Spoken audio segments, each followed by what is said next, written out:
Welcome to the Prayagraj institute daily practice set में आज हम लोग बात करेंगे जियोग्राफी से संबंधित अति महत्वपूर्ण प्रश्नों के बारे में। तो यह हमारे डेली प्रैक्टिस सेट में 11वां नंबर का वीडियो है। तो चलिए स्टार्ट करते हैं अपने पहले प्रश्न के साथ। हमारे सामने जो पहला प्रश्न है वह संयुक्त राज्य अमेरिका की जो प्रसिद्ध झीलें हैं उनसे संबंधित है। ठीक है, तो यहाँ पे क्वेश्चन ये है कि संयुक्त राज्य अमेरिका की बृहत झीलों का पूर्व से पश्चिम की ओर सही क्रम क्या है। ठीक है, तो जो अमेरिका की जो इंपॉर्टेंट झीलें हैं, ठीक है, जिसमें आप लोग हुरन, मिशिगन, ओंटारियो, सुपीरियर और इरी का नाम सुनते हैं, उनको कलेक्टिवली जो है वो बृहत झील बोला जाता है। क्या बोला जाता है? बृहत झील। ठीक है, तो आपको बताना है कि ये जो बृहत झील है, जो 5 झीलों का समूह है, उनको आपको पूरब से पश्चिम की दिशा में उनका क्रम बताना है। ठीक है, तो यहां पे जो ऑप्शंस हैं ए, बी, सी और डी, इसमें जो आपका सही उत्तर है वो है ऑप्शन नंबर सी। ठीक है, तो जो पूरब से पश्चिम की दिशा में ये जो क्रम होगा वो होगा कि सबसे पूरब में ओंटारियो, ठीक, उसके बाद इरी, उसके बाद ह्यूरॉन, उसके बाद मिशिगन और सबसे पश्चिम में मिलेगी सुपीरियर। ठीक है, तो यह पूरब से पश्चिम का आपको क्रम है। ठीक, एक चीज ध्यान रखिए, ये जो 5 झीलें हैं, इनमें से केवल और केवल मिशिगन लेक ऐसी है जो पूरी तरीके से यूएसए में है। ठीक है, संयुक्त राज्य अमेरिका में है। इसके अलावा सुपीरियर, ह्यूरॉन, इरी और ओंटारियो, ये जो 4 झीलें हैं वो कनाडा और यूएसए दोनों की सीमा को साझा करती है। अब इसको जो है हम मैप में देखेंगे। ठीक है, तो ये जो ग्रेट लेक हैं, जो 5 झीलों का जो समूह है, आप यहाँ पे मैप में देख रहे हैं, हल्के से ब्लू कलर में है। ठीक, तो जो प्रश्न पूछा था कि पूरब से पश्चिम, मतलब कि इधर से इधर के क्रम में जो है इन 5 झीलों को अरेंज करना था। तो देखिए, सबसे पूरब में आपको कौन सी झील दिखाई पड़ रही है? लेक ओंटारियो, उसके बाद लेक इरी, उसके बाद लेक ह्यूरन, उसके बाद लेक मिशिगन और सबसे पश्चिम में कौन सी है? Lake superior. अच्छा, अगर इन 5 झीलों में से सबसे बड़ी झील की बात की जाए कि इन 5 में सबसे बड़ी झील कौन सी है, तो लेक सुपीरियर। ठीक है, तो यहां से जो संबंधित इंपॉर्टेंट फैक्ट्स हैं उसको जो है आप अपने दिमाग में रखिए। ठीक, यहां से अक्सर प्रश्न जो है वो पूछे जाते हैं। हमारे सामने जो अगला प्रश्न है, एक तरफ झील दिया हुआ है और दूसरे तरफ देश, मतलब कि आपको बताना है कि निम्न में से कौन सा सही सुमेलित नहीं है। ठीक है, तो प्रश्नों में जो है ये जरूर देखा कीजिए कि आपसे प्रश्न पूछा क्या जा रहा है। तो यहाँ पे जो है कौन सा मैच है ये नहीं पूछा जा रहा है, आपसे पूछा जा रहा है कि कौन सुमेलित नहीं है। ठीक है, तो देखते हैं, बालखस या बालकास। ठीक है, कहीं पे बालखस लिखा हुआ मिलता है, कहीं पे बालकास लिखा हुआ मिलता है। ठीक है, तो ये जो झील है वो कजाकिस्तान में है, ये मैचिंग है। ठीक है, टीटीकाका जो है वो बोलिविया और पेरू, ठीक, दोनों देशों के बीच में है। ठीक, बोलिविया और पेरू, और ये दोनों देश जो है वो साउथ अमेरिका के देश हैं।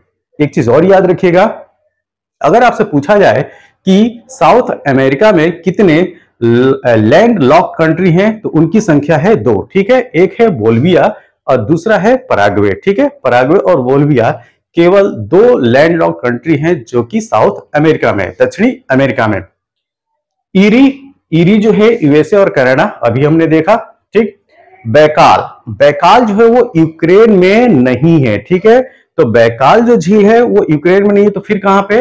ये है रूस में। तो आप याद रखिएगा, बैकाल झील जो है वो रसिया में है, ना कि यूक्रेन में। तो जिस तरीके से प्रश्न पूछा था कि निम्न में से सही सुमेलित कौन सा नहीं है, तो ऑप्शन क्या हो जाएगा? Option number D. तो यहां पे हमारा सही उत्तर हो गया ऑप्शन नंबर डी। अगला प्रश्न ये है, ये यूपीएससी प्री 2022 में भी पूछा गया है ये प्रश्न काफी इंपॉर्टेंट है। देखिए, पश्चिम अफ्रीका की निम्नलिखित झीलों में कौन सी एक सूखकर मरुस्थल में बदल गई है? ठीक है, तो आपको उस झील का नाम बताना है जो आज की डेट में जो है वो सूख चुकी है और वहां पे डेजर्ट क्रिएट हो चुका है, मरुस्थल क्रिएट हो चुका है। ठीक है, तो ये जो कहानी है ये 1970 के टाइम का ही है। ठीक है, 1970 के टाइम, मतलब कि 1970 का जो दशक होता है उसी समय जो है पश्चिम अफ्रीका की जो लेक फागु बिन है, ठीक है, जो लेक फागु बिन है वो सूख कर जो है वो खत्म हो चुकी है, आज की डेट में वो डेजर्ट है, ठीक। और इसी को पुनर्जीवित करने के लिए 2008 में, कब, 2008 में यूएनईपी, क्या, यूएनईपी के द्वारा जो है वो मुहिम जारी की गई, जिससे कि इसको पुनः जो है पुनर्जीवित किया जा सके, ठीक है, फिर से रिवाइव किया जा सके, तो फिर से जो है लेक फागु बिन जो है अस्तित्व में आ सके। इसके लिए 2008 में यूनाइटेड नेशन एनवायरनमेंट प्रोग्राम के तहत जो है वो मुहिम जारी की गई कि इसको जो है पुनर्जीवित किया जाए, ठीक। और ध्यान दीजिए, ये अभी लेटेस्ट 2022 यूपीएससी प्रीलिम्स में ये क्वेश्चन पूछा गया था। अब प्रश्न ये आता है कि ये जो लेक फागु बिन है वह किस देश में है, ठीक है। तो इसको जानने के लिए अब डायरेक्ट आपको जो है इसको मैप में दिखाता हूं, ठीक है।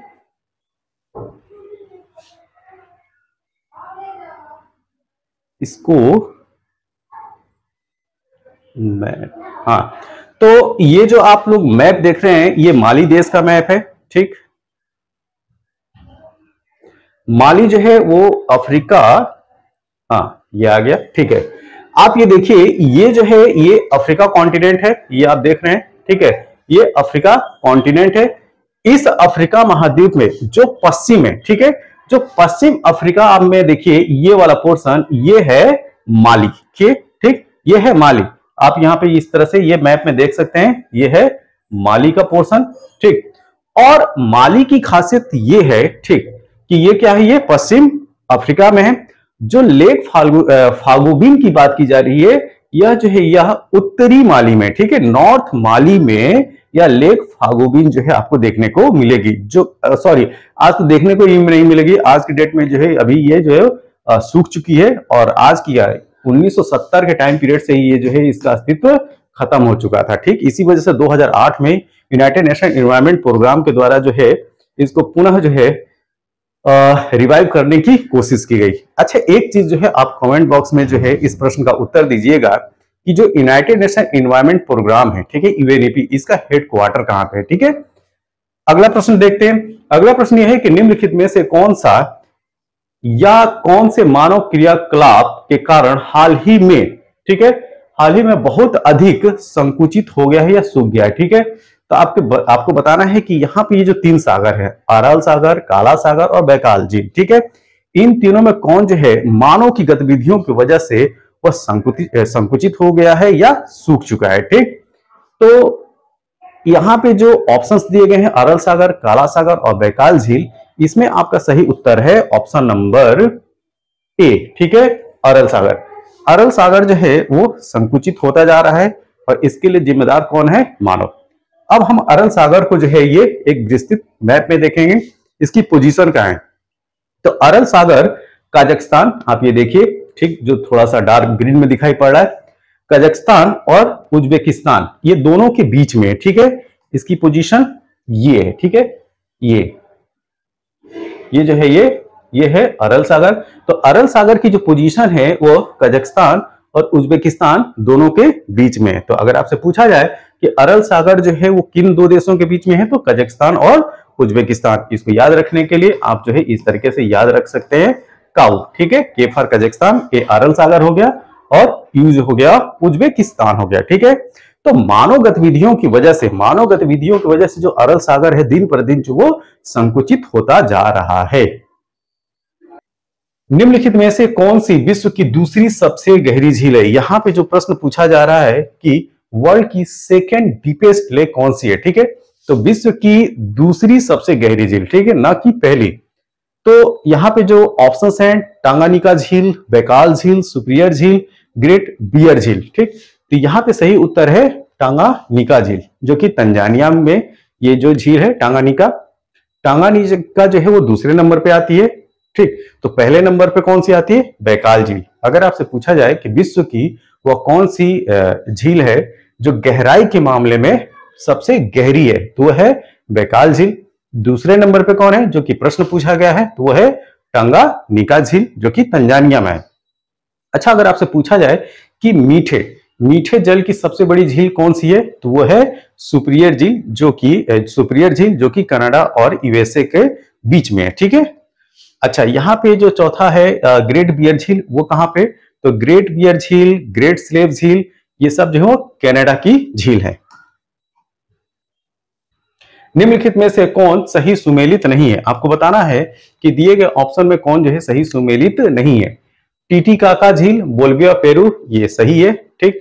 उर्मिला झील ईरान में है, ये भी सही है। रेंडियर झील रूस, ये गलत है, ठीक है। ये जो गलत है, रेंडियर झील जो वो कनाडा में है। कहां पे? कनाडा में, ना कि यूएसए में, ठीक है। अथावास्क झील जो है वो कनाडा, ये सही है। तो यहां पे पूछा जा रहा है कि कौन जो है सुमेलित नहीं है, तो इस प्रश्न के हिसाब से सही उत्तर क्या हो जाएगा? Option number C. तो यहां पे सही उत्तर है ऑप्शन नंबर सी। रेंडियर झील कनाडा में है, ठीक है। इसकी गहराई देख सकते हैं एक्स्ट्रा इंफॉर्मेशन में, तो इसकी जो गहराई है वो है 219 मीटर। कनाडा के अन्य झीलों में विनिपेग झील, ध्यान रखिएगा, अक्सर जो एग्जाम में पूछा जाता है। ग्रेट बियर झील, ग्रेट स्लेव झील, ठीक। तो ग्रेट बियर और ग्रेट स्लेव दोनों जो है वो कहां है? कनाडा की लेक है। अब चलते हैं अगले प्रश्न की तरफ। अगले प्रश्न की तरफ बढ़ने से पहले हम लोग जो आरओ और एआरओ का बैच लॉन्च किया है उसके बारे में डिस्कस कर लेते हैं। तो इस चैनल पे आरओ और एआरओ का बैच जो लॉन्च किया जा चुका है। इसमें आप आरओ का जो कंप्लीट सिलेबस है उसको कवर कराया जाएगा, जिसमें जीएस और हिंदी रहता है। आप इस सिलेबस को कैसे जो है वो एक्सेस कर सकते हैं? तो आप जो है रिकॉर्डेड और लाइव लेक्चर, इसके साथ में 25 जो है टॉपिक वाइज और फुल लेंथ टेस्ट आपको दिए जाएंगे। फिर फ्री करंट अफेयर्स जो है आपको पीडीएफ के फॉर्मेट में दिया जाएगा। स्टडी मटेरियल भी जो है आपको पीडीएफ के फॉर्मेट में दिया जाएगा, ठीक है। और इसके लिए आपको करना क्या है? इसके लिए गूगल प्ले स्टोर पे जाना है और द प्रयागराज इंस्टीट्यूट जो ऐप है उसको डाउनलोड करना है, ठीक है। आपको जो है ऐप के होम पेज पे यह कोर्स जो है डिस्प्ले होता हुआ दिखेगा और मात्र 1499 की रजिस्ट्रेशन फीस से आप इस बैच को जो है ज्वाइन कर सकते हैं, ठीक है। फर्दर कोई इंफॉर्मेशन चाहिए तो ये हमारे जो है कॉन्टेक्ट नंबर दिए गए हैं, व्हाट्सएप नंबर है, आप यहाँ पे मैसेज कर सकते हैं और फर्दर इसकी जो है डिटेल जो है आप हमसे प्राप्त कर सकते हैं, ठीक है। तो पहला जो व्हाट्सएप नंबर है 6394369822 और दूसरा है 7999325258, ठीक। अब चलते हैं अपने अगले प्रश्न की तरफ। अगला प्रश्न ये है कि भारतीय सामाजिक संरचना के मुख्य लक्षण है, ठीक है। तो आपको बताना है कि भारतीय जो सोशल स्ट्रक्चर है उसकी जो मेन कैरेक्टरिस्टिक्स है वो क्या है, ठीक है। ग्रामों में अधिक जनसंख्या, ये बात सही है। अभी भी जो रूरल पॉपुलेशन है, ठीक, मतलब जो मैक्सिमम जो पॉपुलेशन है वो रूरल एरिया में रहती है, ग्रामीण क्षेत्रों में रहती है, ठीक है। और अगर 2011 का अगर हम लोग सेंसस की बात करें तो अभी हमारे देश का जो अर्बनाइजेशन लेवल है, मतलब कि जो नगरीकरण है या शहरीकरण है, मात्र 31.2% ही है, ठीक है। कितना? 31.2%। तो बाकी की जनसंख्या कहां निवास करती है? गांवों में। तो पहला जो स्टेटमेंट है, ग्रामों में अधिक जनसंख्या है, ये तो सही है। विभिन्न धर्म के लोग रहते हैं। हमारे सामाजिक संरचना की, मतलब कि भारतीय सामाजिक संरचना की खासियत है, विभिन्न धर्म के लोग रहते हैं, विभिन्न जातियां भी पाई जाती हैं, ठीक है। ये जो निर्धनता है, चूंकि हमारा देश डेवलपिंग नेशन है, तो ये जो चौथा ऑप्शन है वो भी होना चाहिए, लेकिन यहाँ पे जो ABCD जो ऑप्शन है, ठीक, इसमें केवल 1 2 3 सही 1 2 3 जो है रखा गया, चौथा ऑप्शन नहीं रखा गया, ठीक है। तो इस हिसाब से जो दिया गया ऑप्शन है, ठीक है, ABCD, यहाँ पे जो मोस्ट एप्रोप्रिएट आपका जो उत्तर होगा वो होगा ऑप्शन नंबर ए, ठीक है, ऑप्शन ए। अब चलते हैं अगले प्रश्न की तरफ। स्थायी जनसंख्या संरचना के लिए निम्नलिखित में से एक प्रक्रिया का चयन कीजिए, ठीक है। तो आपको बताना है कि स्टेबल पॉपुलेशन के लिए इन दिए गए 4 ऑप्शंस में सबसे सुटेबल जो है वो क्या होना चाहिए, ठीक। तो बढ़ती हुई जन्म दर और स्थिर मृत्यु दर, क्या इससे जो है कहीं की भी जनसंख्या स्थिर जो है आप पा सकते हैं?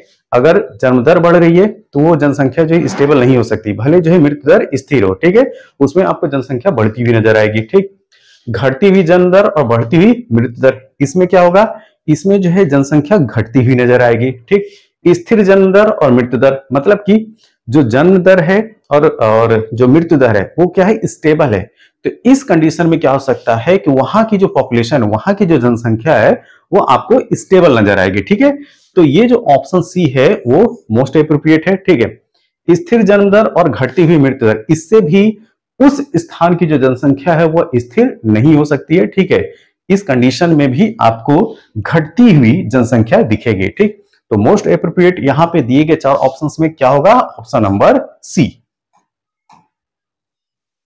अगला प्रश्न, निम्नलिखित महाद्वीपों में से किसका सन 2011, बहुत इंपॉर्टेंट है, सन 2011 में जनसंख्या घनत्व तो सबसे कम था। ठीक है, तो यहां पे 4 कॉन्टिनेंट के नाम दिए गए हैं, 4 महाद्वीपों के नाम दिए गए हैं, दक्षिणी अमेरिका, उत्तरी अमेरिका, यूरोप और अफ्रीका। इसमें आपको बताना है कि सबसे कम जो पॉपुलेशन डेंसिटी है वह किस कॉन्टिनेंट की है। तो दिए गए ऑप्शन में सही उत्तर है दक्षिणी अमेरिका। अब हम इसको जो है वो डिटेल से जानेंगे इस इंडेक्स के माध्यम से। ठीक है, तो ये जो इंडेक्स देख रहे हैं यह 2011 के अनुसार इधर जो है महाद्वीप दिया हुआ है, इधर जनसंख्या और इधर जनघनत्व। आप इसमें जो है क्लियरली देख सकते हैं कि पहले स्थान पे जो एशिया है, एशिया की जो पॉपुलेशन थी 2011 में 42.7 बिलियन। ठीक है, 42.7 बिलियन, जिसका जनघनत्व जो है 86.7, अफ्रीका 1.7 बिलियन। ओके सॉरी, यहां ये जो है 42.7 बिलियन नहीं होगा, 4.27 बिलियन होगा। ठीक है, तो इसको जो है आप सुधार कर लीजिए, यहां पे जो है 4.27 बिलियन होगा। जनघनत्व 86.7, अफ्रीका 1.7 बिलियन, जिसका जनघनत्व 32.7। थर्ड नंबर पे यूरोप, जहां पे 0 पॉइंट, ध्यान दीजिएगा ये 0.74 बिलियन है, यहां पे जनघनत्व जो है वो 70 है। उत्तरी अमेरिका 0.34 बिलियन पॉपुलेशन और जनघनत्व 22.9।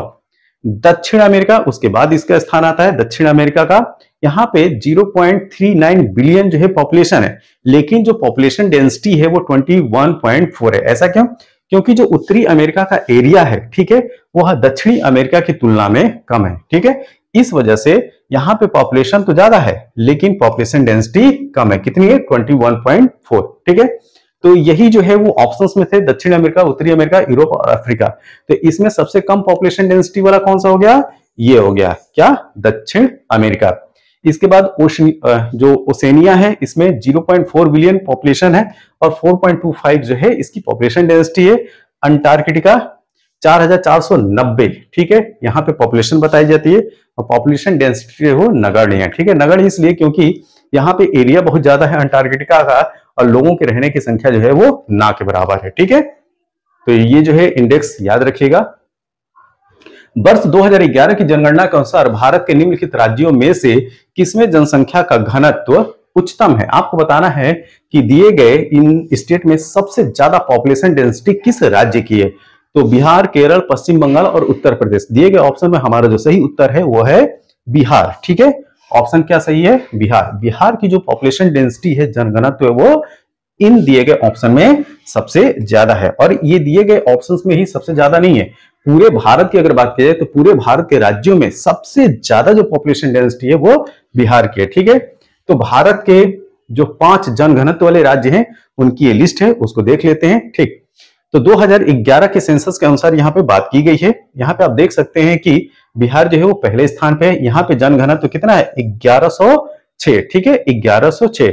और एक चीज याद रखिएगा, जो जनघनत्व होता है, जो पॉपुलेशन डेंसिटी होती है, वो पर स्क्वायर किलोमीटर में, फिर से ध्यान रखिए, पर स्क्वायर किलोमीटर में कितने लोग रहते हैं, यह वहां की जनघनत्व या पॉपुलेशन डेंसिटी कही जाती है। ठीक है, पश्चिम बंगाल 1028, केरल 860, उत्तर प्रदेश 829, हरियाणा 573। एक चीज और मैं क्लियर कर दूं, यह जो क्वेश्चन है वह यूपीपीएससी आरओ के 2014 के पेपर में आया था और यही प्रश्न हूबहू जो है इस बार जो फरवरी में एग्जाम हुआ था 11 फरवरी को, ठीक, उस आरओ का, उसमें भी यह प्रश्न आया था। ठीक है, तो पीसीएस के जो क्वेश्चंस होते हैं वो आपको जो है रिपीट होते हैं या वहां से रिलेटेड जो है जो क्वेश्चंस हैं, वो जो फैक्ट हैं वो आपसे फिर से पूछे जाते हैं। इस वजह से जो प्रीवियस ईयर क्वेश्चन है वो काफी इंपॉर्टेंट है, तो प्रीवियस ईयर क्वेश्चंस की प्रैक्टिस जो है आप जरूर कीजिए। जनगणना 2011 के अनुसार भारत के निम्नलिखित राज्यों में से किस राज्य में महिला लिंग अनुपात सर्वाधिक है? ठीक है, आपको यहां पे बताना है कि किस में सेक्स रेशियो सबसे ज्यादा है। ठीक है, तमिलनाडु, आंध्र प्रदेश, छत्तीसगढ़ और केरल। तो दिए गए ऑप्शन हमारा सही उत्तर है केरल। केरल वह राज्य है जहां पे सेक्स रेशियो सबसे ज्यादा है। तो अब हम लोग क्या बात करेंगे कि भारत के टॉप 5 वह राज्य जहां पे सेक्स रेशियो सबसे ज्यादा है वो कौन कौन है वो हम देखेंगे। ठीक है, तो यहां पे ये जो लिस्ट दी गई है जनगणना 2011 को आधार मान के दी गई है। ये है राज्य और इधर जो है यहाँ पे जो सेक्स रेशियो उसकी बात की गई है। तो केरल का सेक्स रेशियो 1084, तमिलनाडु 996, आंध्र प्रदेश 993। ध्यान दीजिएगा यह सेंसस है 2011 का। यहाँ पे जो आंध्र प्रदेश की बात की जा रही है, जो करेंट का आंध्र प्रदेश है उसकी बात नहीं की जा रही। क्यों? क्योंकि 2014 में आंध्र प्रदेश से तेलंगाना अलग हो गया। ठीक है, तो यह जो आंध्र प्रदेश है कौन सा आंध्र प्रदेश है? जिसमें तेलंगाना था। ठीक है, तो उस समय सेक्स रेशियो क्या है? 993, मणिपुर 985, छत्तीसगढ़ 991। ठीक है, तो ये जो है लिस्ट है जिसमें आप टॉप 5 स्टेट देखा जिसकी सेक्स रेशियो जो है इधर दी हुई है। अब चलते हैं अगले प्रश्न की तरफ। टीके ओमेन। ठीक है, कभी कभी क्या होता है कि आपसे जो थिंकर्स होते हैं उनके जो फिलॉसफी होती है या उनकी जो बातें होती हैं या उनके जो स्टेटमेंट्स होते हैं उनके बेस पे जो है क्वेश्चंस को फ्रेम किया जाता है और आपसे जो है उनके स्टेटमेंट के आधार पे जो है वो क्वेश्चंस पूछे जाते हैं। तो उसी क्रम में जो है यहाँ पे टीके ओमेन का स्टेटमेंट के पे आधारित जो है यहाँ पे प्रश्न जो है वो फ्रेम किया गया है। तो उनका कहना क्या है? तो टीके ओमेन ने नगरीय परिवारों का अंतर बताया। ठीक है, तो जो अर्बनाइज जो फैमिली होती है, जो नगरीय परिवार होते हैं, मतलब कि जो शहरों में फैमिली होती है उसको किन आधार पे जो है आप डिफरेंशिएट करोगे, यहाँ पे ये बातें कही गई हैं। ठीक है, तो आपको बताना है कि उनके अनुसार कौन कौन सी बातें हैं। ठीक है, आय के साधन तथा बदलते हुए मूल्यों के प्रतिमान के आधार पर पहला स्टेटमेंट, ये स्टेटमेंट सही है उनके अनुसार। सत्ता की संरचना के आधार पर, यह भी सही है।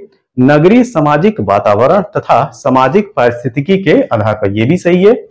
उपयुक्त सभी के आधार पर, जब ए बी सी सही है तो यहां पे सही उत्तर क्या होगा? Option number D. तो यहां पे जो सही उत्तर है ऑप्शन डी है। अगला प्रश्न यह है कि केरल में प्रथम साम्यवादी राज्य सरकार का गठन किया गया था। तो आपको बताना है कि पहली बार जो है केरल में जो साम्यवादी सरकार जो है राज्य सरकार का गठन कब किया गया था। और यह केरल में नहीं, पूरे भारत की भी अगर बात की जाए कि भारत में पहली बार जो साम्यवादी सरकार है वह कहां पे बनी थी। ठीक है, तो वो जो है केरल में बनी थी और इसका गठन हुआ था 5 अप्रैल 1957 को। ठीक है, 5 अप्रैल 1957। तो केरल में प्रथम साम्यवादी राज्य सरकार का गठन जो है 5 अप्रैल 1957 को होता है। ये डेट याद रखना है आपको। ठीक, और पहले जो मुख्यमंत्री बने थे वो थे EMS नंबूदरी पाल। ठीक है, तो इनका भी नाम याद रखना है। अब जो है आरओ का जो बैच हम लोगों ने लॉन्च किया है उसके बारे में फिर से इंफॉर्मेशन आप ले लीजिए। तो यूपीपीएससी आरओ के एग्जाम की पूरी तैयारी की जो है कराई जा रही है इस चैनल पे। इसमें आप जो है पूरा कोर्स एक्सेस कर सकते हैं जिसमें आपको मिलेंगे रिकॉर्डेड और लाइव लेक्चर, इसके साथ में 25 टॉपिक वाइज और full length test, free current affairs material और फ्री पीडीएफ नोट्स जो है आपको स्टडी मटेरियल के जो नोट्स हैं वो आपको जो है पीडीएफ के फॉर्मेट में दिए जाएंगे। इसके लिए आपको गूगल प्ले स्टोर पर जाना है, द प्रयागराज इंस्टीट्यूट ऐप को जो है डाउनलोड करना है और उसके होम पेज पे आप जो है इस कोर्स को पाएंगे जिसमें मात्र 1499 की रजिस्ट्रेशन फीस रखी गई है, मात्र 1499 की। ठीक, इसको पे करके आप इस कोर्स को एक्सेस कर सकते हैं। इस कोर्स से रिलेटेड जो भी फर्दर इंफॉर्मेशन चाहिए आप हमारे दिए गए कॉन्टेक्ट नंबर पे जो है वो कॉन्टेक्ट कर सकते हैं। हमारा नंबर है 6394369822 और दूसरा नंबर है 7999325258। इस लेक्चर की पीडीएफ के लिए आप हमारे Telegram channel the Prayagraj institute उसको भी ज्वाइन कर सकते हैं और इस लेक्चर की पीडीएफ को प्राप्त कर सकते हैं। यह वीडियो कैसा लगा, जैसा भी लगा हो आप अपने सुझाव जो है कमेंट बॉक्स में जरूर दें और ऐसे वीडियो के लिए आप हमारे चैनल को सब्सक्राइब करें, लाइक करें और शेयर करें। Thank you.